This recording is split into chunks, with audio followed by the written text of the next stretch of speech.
we have to find by the superposition of the waves the resultant amplitude, and the phase difference with y1 is indicated as phi s. We have to determine that. Okay, so for solving we'll be using the phasor method. Solution we can write here. The y1 was given as a sine kx minus omega t, and the y2 is given as root 3a cos kx minus omega t.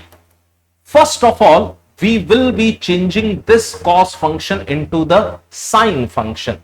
So by trigonometry, we know one thing, that sine pi by 2 plus theta is what? Cosine theta. So instead of this cosine theta, we can write it like this, root 3a sine of kx minus omega t plus pi by 2. I hope you agree with this. Sine pi by 2 plus theta, this entire we can consider as theta, is the cos theta. Done. Now, if we check carefully, here you have sine kx minus omega t, and here also that kx minus omega t present, and the function here is sine. So suppose we want the phasor for the y1 and its amplitude is given as a. It's mentioned here in the question. So we show this amplitude as a. Then if we want to draw the phasor for y2, the amplitude will be root 3a and it is pi by 2 ahead. This what we have written is for the y1. For y2, if we have to write, we have to first go pi by 2 ahead. So here is pi by 2 ahead, and then that amplitude is root 3a. This we have mentioned the phasor for the y2. Do you agree?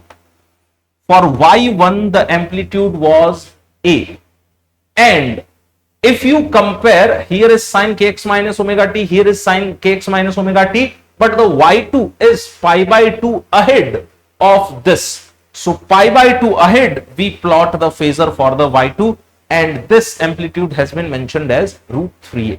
Now the resultant amplitude we can obtain very easily. We know that the resultant amplitude will be closer to this since it has more magnitude. So that as will be equal to root of a square plus root 3a square plus 2a root 3a cos 90 degree, and everyone knows that cos 90 degree is actually 0. So we can put this as 0. This entire term vanishes. Now root 3a square is 3a square plus a square. So inside the root we have 4a square. So that 4a square, when we simplify, our answer comes out to be 2a. So a should be 2a. It is available in this option as well as in this option. So this cannot be the answer, this cannot be the answer. Now we need the phase with the y1. To obtain the phase with the y1, we can make a triangle here. Let's say this is your answer for phi s, and if you complete a triangle here, see, this resultant was equal to 2a. This vertical length we mark as root 3a. To complete the triangle, we show the things like this, and this length we mark as a, and this angle we mark as phi s. Do you agree? This length is a, this length was root 3a, and this length was 2a, and here is a right angle. Now we can easily obtain tan phi s. If we take the tan theta, I am writing that here, tan phi s will be equal to what? Root 3a by a. So root 3a by a and a get cancelled out. So tan phi s is equal to root 3. it gives us the idea of the phi s. It should be pi by 3 radian. So now which option? The correct answer should be A only, because it shows that phi s is pi by 3. So if there is any question of the superposition of the SHM, we can always use the phasor method, but keep one thing in mind: bring the same function before using the phasors. If this is a sine function, you bring it to the sine function also. The cosine function, we have converted it into the sine function, and then you can easily see the angles.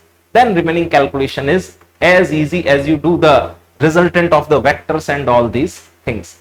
I hope you got the solution, and if you have watched it up to here, please like this video, share it with your friends, and please subscribe to this channel also. If you have any doubt, put it up in the comment box. We will discuss that. Stay awesome. See you again in the next video. Thank you.